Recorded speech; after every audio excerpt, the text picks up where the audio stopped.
Welcome back, everyone. Welcome to Mathx for Infinity. So, if you're watching my video for the first time, well, I do extend a warm welcome to you. And just for your notice, on this channel, my primary goal is actually to simplify the comprehension of advanced mathematics, right? I mean, I aim at making the understanding of mathematics as smooth as a polynomial function. So, if you want to improve your mathematical knowledge, right, or if you're seeking support for your studies or aiming for better orientation, you are actually at the right place. So please consider subscribing to the channel, right? I'm here to assist you, right, on your mathematical journey. So having said that, welcome back once again to our non-smooth optimization lecture series. So in our recent videos, right, we went through convex slope differentials, right? Talk about Fermat principle for non-smooth functions. I mean, we were actually able to characterize minimizers of functions that may exhibit non-differentiability at certain points. So if you haven't watched those videos, I strongly recommend checking them out, right? So, I mean, they're not just insightful, but incredibly instructive. So today we are stepping into a new dimension in optimization, right? With the introduction of Fenchel duality. So basically speaking, Fenchel duality provides us with, I would say, a dual perspective, right? I mean, a lens through which we can uniquely view and tackle optimization problems. So to help you grasp the essence of Fenchel duality, say you are an architect, right? And you are tasked with designing a building to minimize costs while, say, ensuring stability and safety standards. So your goal is, so let me just write it. So your goal is, put it in color. So your goal is to, say, to minimize, the cost function. So you have this problem, right? So let me just, as a matter of clarity, x is actually, x is actually the design variable, right?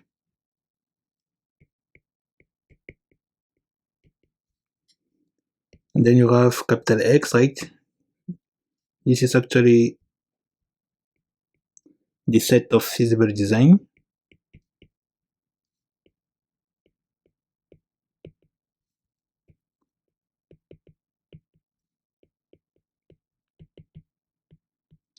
And of course, you have functional f of x. Probably I should use a different color.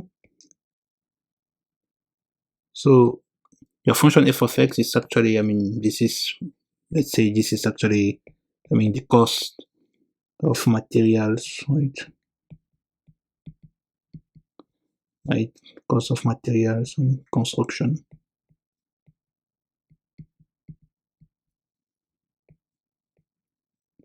Let's shift it a bit.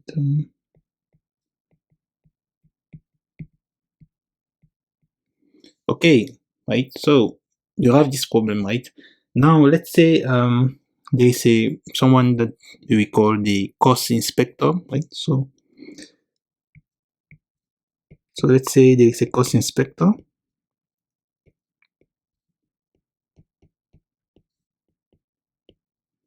right?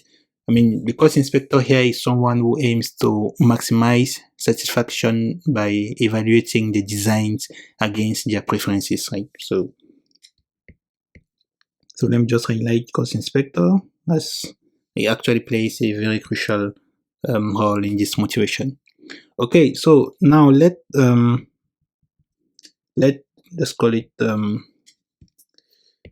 me use another color. So let y star, right, represent the inspector's preference, right? So this is the inspector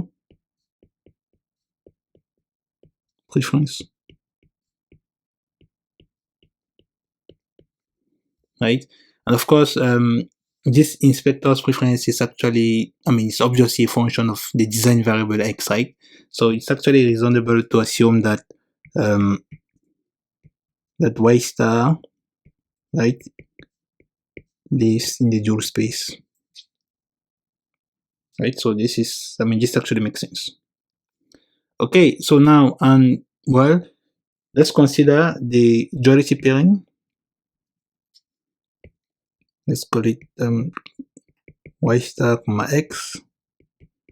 Let's consider this duality pairing as being, I mean, a measure of how well the design actually aligns with the inspector criteria. So this is actually, let's say, a measure of how well the design aligns with the inspector,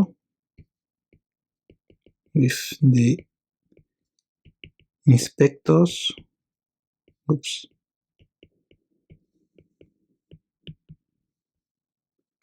criteria, right? And now again, let's define. So let's define. So let's call it f star at the point y star. So let's say this is actually now the, we call it the inspector's satisfaction.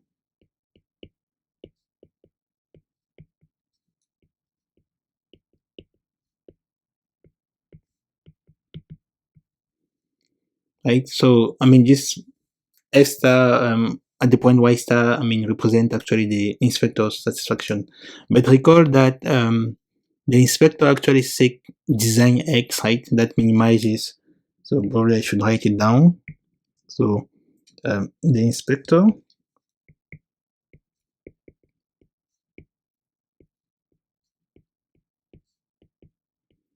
inspector seeks designs X, right? That maximizes.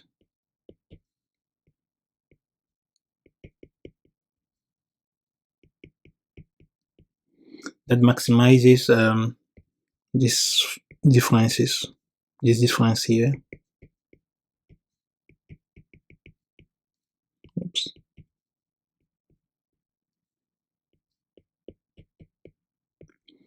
Right? And of course, you can think of this difference as being the, I mean, this actually reflect the, I mean, the difference between, so to speak, this actually reflect the difference between the preference and the cost function, right? Preference and the cost.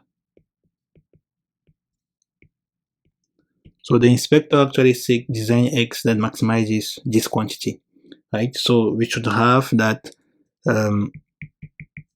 f star at the point y star, right, is equal to the supremum of y star comma x minus f of x, right? And this is actually the supremum is taken over all x in capital X, right? So this, let me use different color once again, probably this one. So this f star, the point y star, is actually what we call the Fenchel conjugate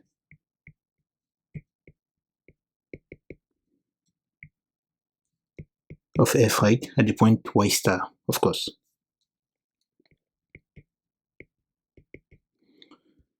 Okay, so you might be wondering, why does Fenchel duality matter, right? I mean, why is it useful, right?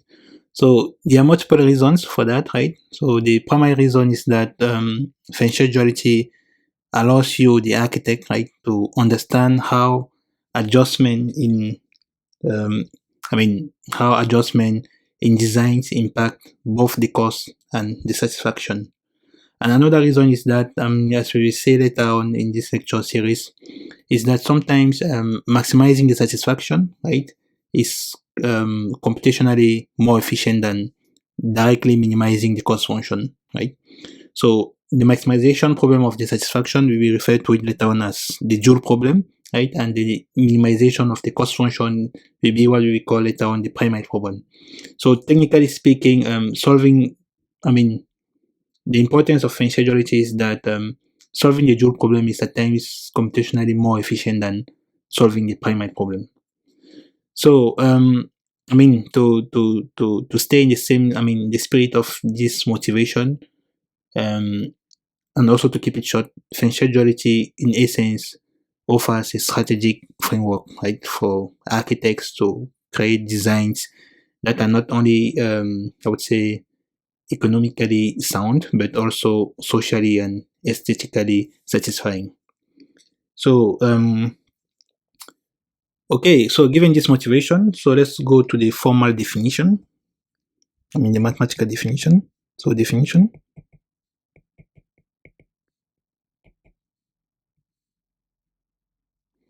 So, let capital X, right, be a norm vector space. I will just write NVS, right, for norm vector space.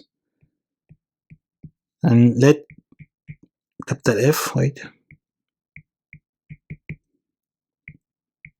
be a function defined from X into the two-point compactification of R, right, R bar. So let F be proper. I mean, proper means that the effective domain of F is not it's non-empty. So be proper, but not necessarily convex.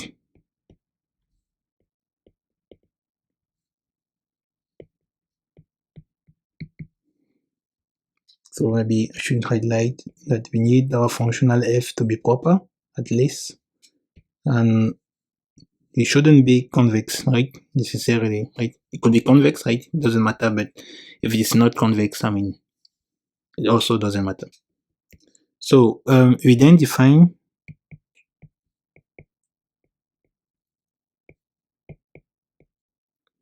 somehow my handwriting today is not that good. So we then define the Fenchel conjugate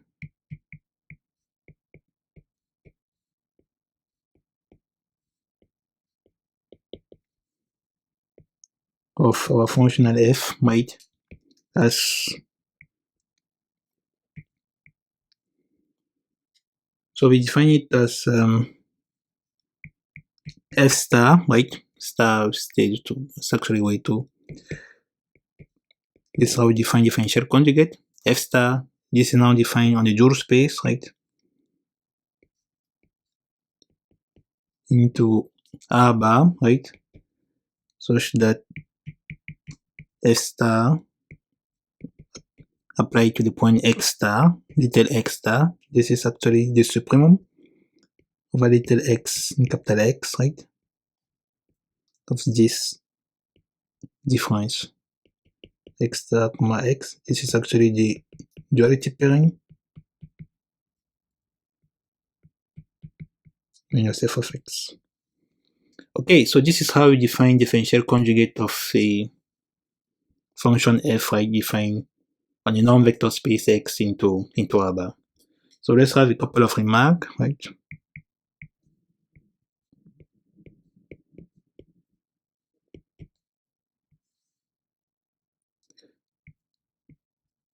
Remarks. Okay, the first remark is that, so what we can observe is that Fenchel conjugate at the point x star is always greater than minus infinity, right?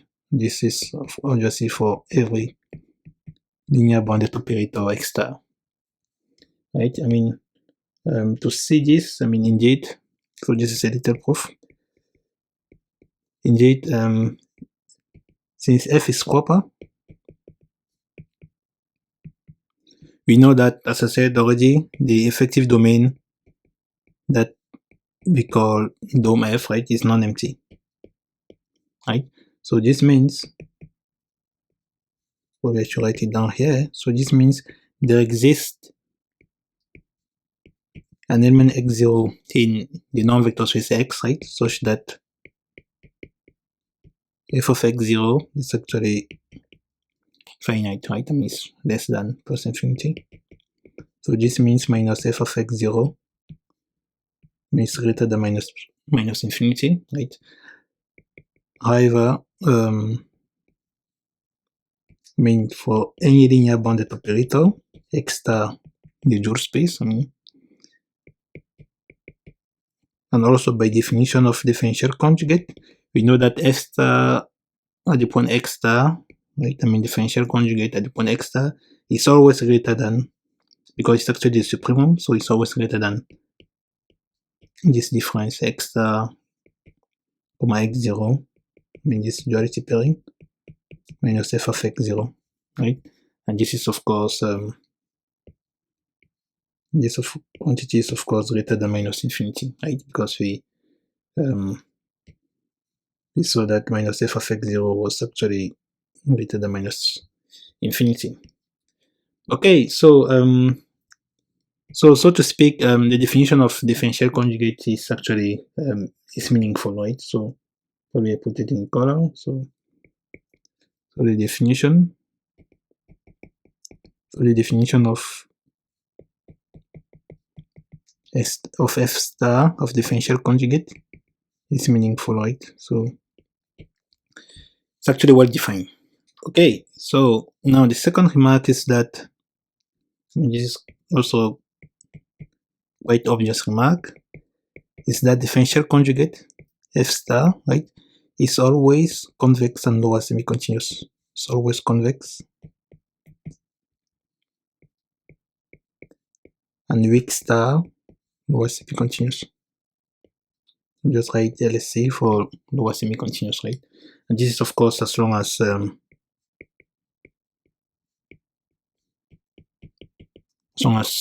F is proper, of course, right? And of course, I mean, this is due to the fact that I mean, just write convex. I mean,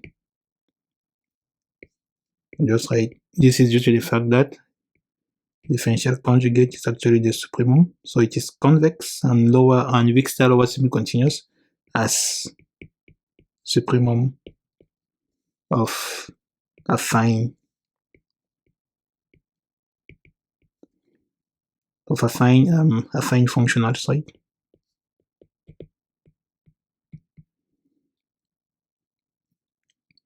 Of affine functionals that are weak star lower semi-continuous. Okay, also, I mean, this is the last remark. I mean, if the function f is bounded, so if f is bounded from below, or lower bounded if you want, so if f is bounded from below, right, by an affine functional,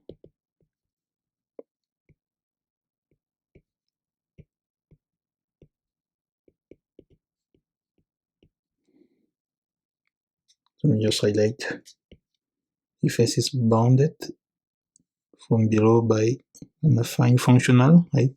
I mean, this is actually the case, I mean, this is always the case, right? Whenever, for instance, whenever f is actually, whenever f is proper convex and lower semi-continuous, right? I mean, if you have a function that is proper convex and lower semi-continuous, then it is always lower bounded by an affine functional, right? And this is due to the fact that properness, convexity, and lower semi-continuity implies that that the function f coincide with its convex envelope, right? I mean, we denoted the convex envelope of f as being equal, I mean, as f gamma, right? Okay, and then you know that the convex envelope is actually the supremum, right? Pointwise supremum of affine linear functionals. Okay, so if f is bounded from below and by an affine functional, right? We saw that this is always the case if f is proper, convex, and lower semi-continuous. Then one can show that the Fenchel conjugate is proper, right? I mean, I strongly invite you to prove it yourself, right? It's actually not difficult. You just write it easy. We prove that if the original function f is bounded from below, right, by an affine functional, then differential conjugate is is always proper. Okay, so finally, from the definition of differential conjugate, right, it follows that, put it star, from the definition, it follows that this duality pairing here, right, is always less or equal than differential conjugate at the point x star, right, plus f of x, right, and this obviously holds for every x in x and for every linear bounded operator x star. And this inequality here is actually referred to as differential Young inequality.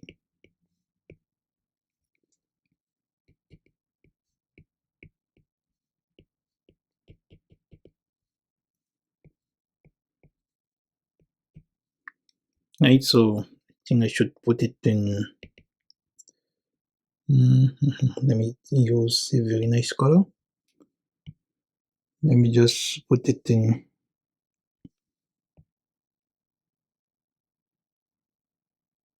the box. Okay, so this follows basically from the definition of the Fenchel conjugate, right? Because f star at the point x star is actually the supremum of the duality pairing minus the functional f of x, right? So this always holds. This is actually, as I said, differential Young inequality. Okay, now assuming I didn't motivate the definition of differential conjugate like I did right at the very beginning with the architect and the cost inspector. So one possible way to understand the definition of differential conjugate is actually is the following way, right? Now assume just use so say so assume this is just another way you could understand the definition of differential conjugate. So assume x is actually equal to Rn, right? So in this case, you know that the dual space of Rn is again Rn, right? Rn is actually finite dimensional Banach space, right? So it's actually reflexive. So let me just write some intuition.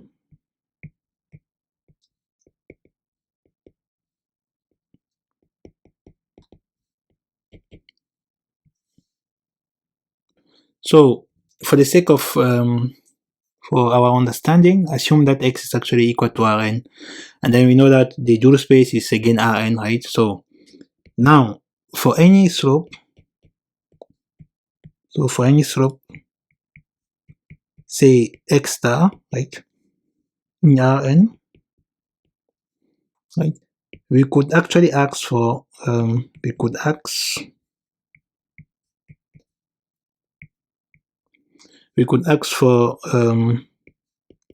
for the largest or probably the highest. I think highest is better. So we could ask for the highest line that lives below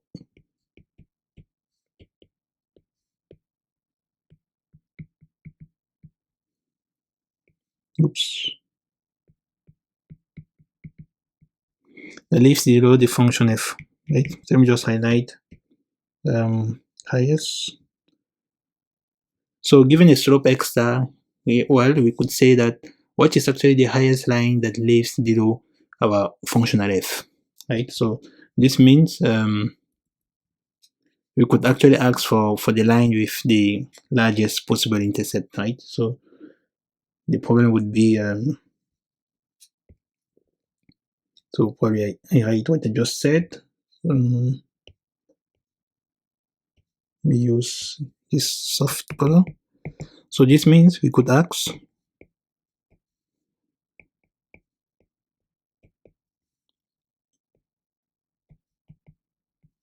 for the line with the largest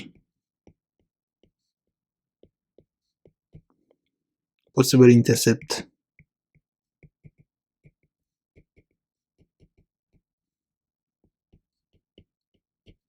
Right, that lives below our functional f, right? So the problem would be the problem now would be just writing here would be, say, find b in R, right? Such that, just write it fully, such that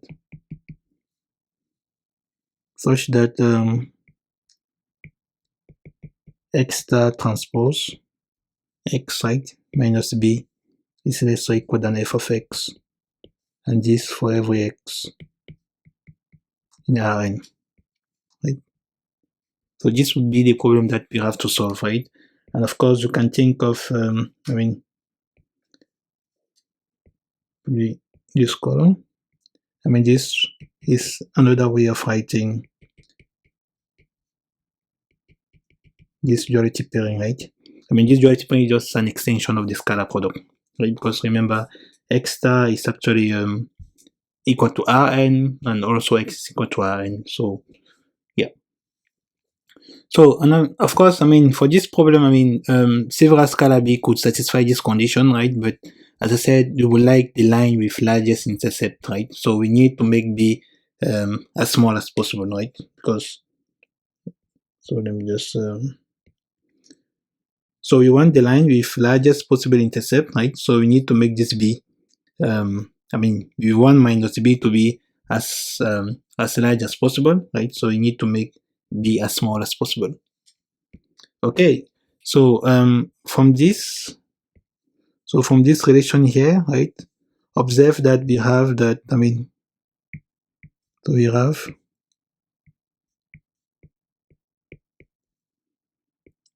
have that b is actually greater or equal than what? Than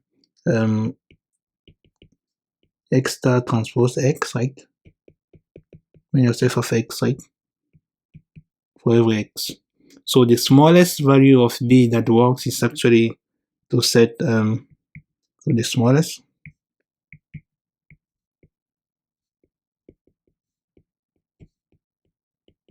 value of b that satisfies this inequality. Just say smallest value of b that works is actually to set work is just like is b equal to the supremum, right? Say supremum x star transpose x, right? Minus f of x over x in x, right? Because you know that the supremum is actually the least upper bound, right? So this would be the smallest value of b, and then you see that this looks exactly, this is exactly the definition of the Fenchel conjugate at the point x star, right? So in other words, so this means that Fenchel conjugate at the point x star, right, is, I would say, up to a sign.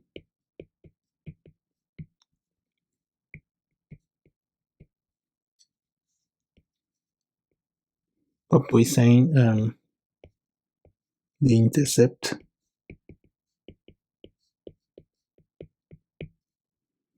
of the largest affine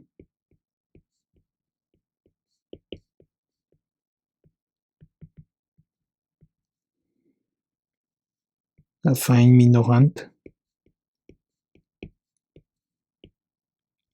of the function f, right? Of course, with slope, because remember the slope was given already in advance, slope x star. Okay, so geometrically speaking, so let's have a look at the intuition geometrically. So geometrically speaking, say we have something like this. So let me probably shift this a bit here. So say we have something like this.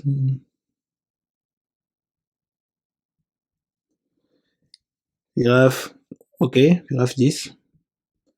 Okay, and now we have a function. So I use another color for that. So we have a function that goes, so probably I use a green color. Would be great. So say we have a function like this, right? Okay, so this is our functional, say f of x, right? We put it on this side, f of x, right? And now say we are given, a slope x star, right? So you have basically a line like this.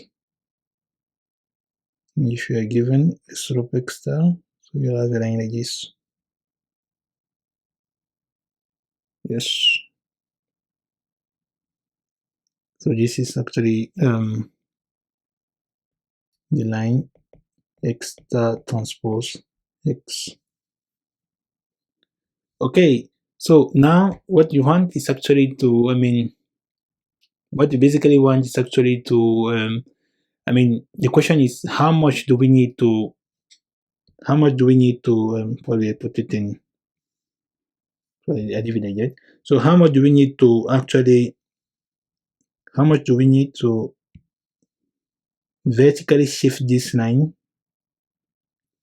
this line here, right, in such a way that the epigraph of the function f is actually, how much should we shift this function in such a way that it becomes tangent to the epigraph of the function f? So, and then the answer is that, observe that, let me probably, so we want to have the, the highest, the largest, line that lives below the function f. So you want somehow to bring this down here, right? So basically speaking, as I said already, so what we want to do is actually to shift this line here vertically this way. Put it probably this way, yeah. Change the color, put it in.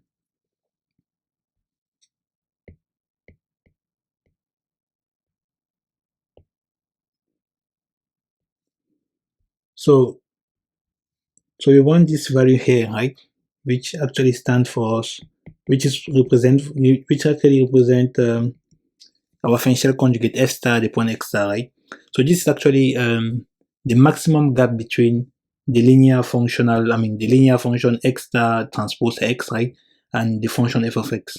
So this is exactly the amount, this is exactly the, how much we need, right, to vertically shift the epigraph of the function f, right, so that this linear, so that this line x star transpose x is actually, becomes tangent to the, to the function f. So basically speaking, not basically speaking, but so if you actually to draw the line that, the line with largest possible intercept that lives below the function f, then do you have something like this?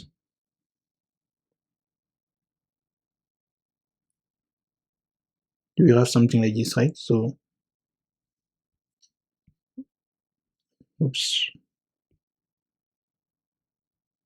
Yeah, we have something like this.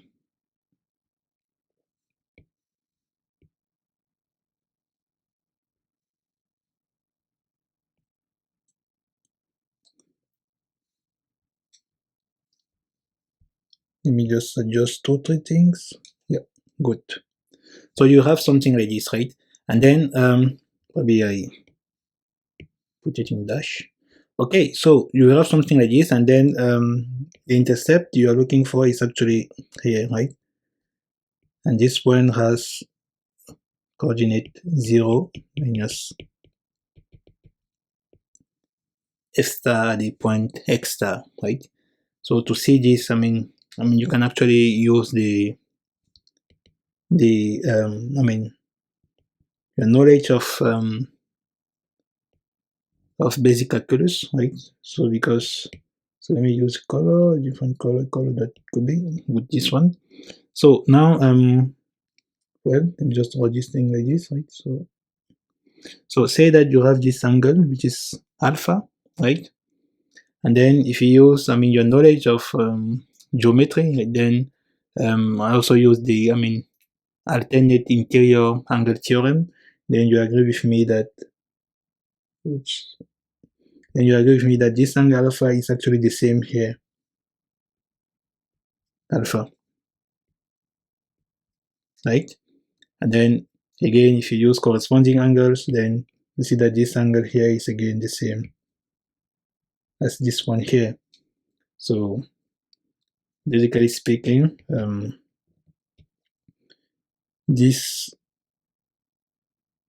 the length of this actually corresponds exactly to f star at the point x star.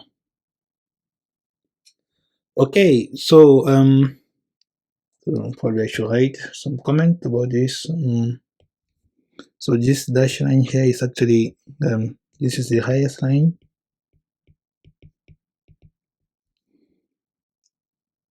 with slope x star, right? That lays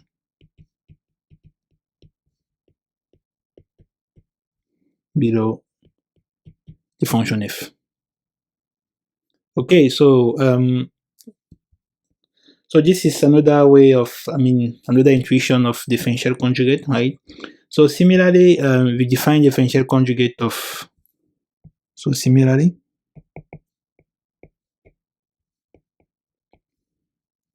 we define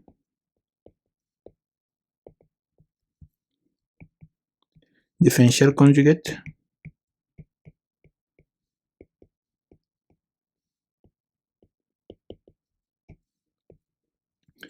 of a functional f, this time defined on the dual space, right?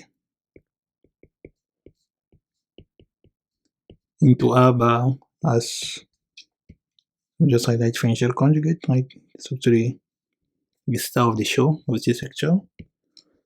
So we define the Fenchel conjugate of this. So just highlight. This time our functional f is actually defined on a dual space, right?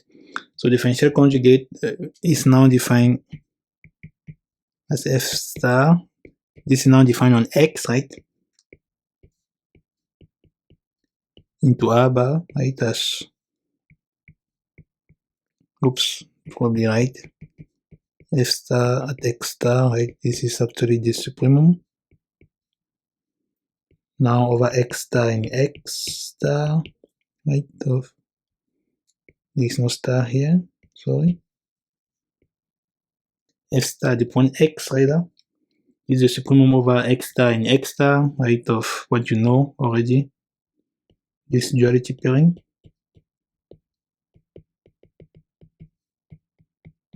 Minus f at the point x star. Okay, so the point of this convention is that, let me write it down. So the point, because one would expect the Fenchel conjugate of such a functional to be defined on the bijoule, right? So with the point, of this convention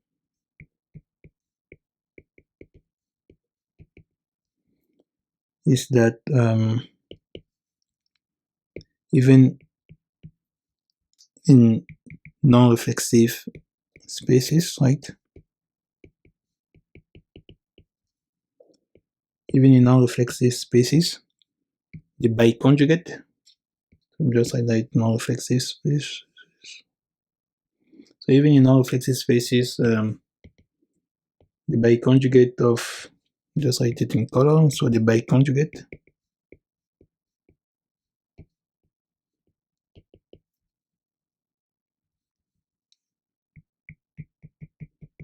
F star star, right? Which is actually the conjugate of the conjugate, right? Is again defined on X, right? Is again defined on X, right? Rather than um,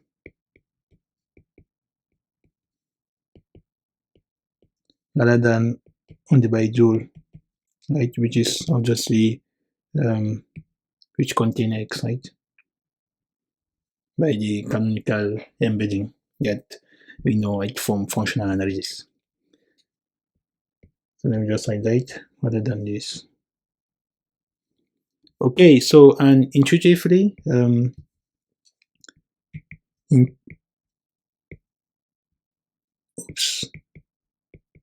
intuitively, the biconjugate of a functional f, right, is exactly the Fenchel conjugate of. It's exactly the convex envelope or the convex hull of